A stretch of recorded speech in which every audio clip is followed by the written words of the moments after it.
Welcome to the Tech Egg. Don't get scrambled. Enjoy the video. In this video, I will explain how to replace your Kia key fob. Losing or damaging your car key can be frustrating, but replacing a Kia key fob is a straightforward process if you know the correct steps. We'll cover the essential information you need to get a new fob working with your vehicle quickly and efficiently. This guide will help you understand the options available and the general procedure involved. Deciding whether to replace your Kia key fob yourself or seek professional help depends on your vehicle's model. Older Kia models might allow for a simple do-it-yourself programming sequence.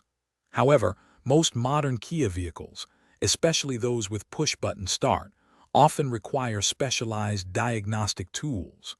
A certified Kia dealership or an automotive locksmith can program these more advanced key fobs accurately and efficiently.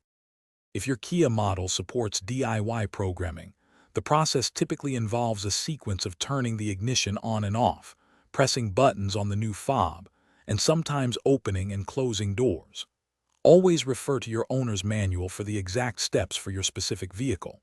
It's crucial to perform these steps precisely to ensure the key fob syncs correctly with your car's immobilizer system. After programming, verify that all functions, like locking and unlocking, work. The cost of replacing a Kia key fob can range significantly, typically from $50 for a basic fob to over $300 for a smart key, not including programming fees. It's always a good idea to have a spare key fob to avoid being stranded and to save on potential emergency service costs.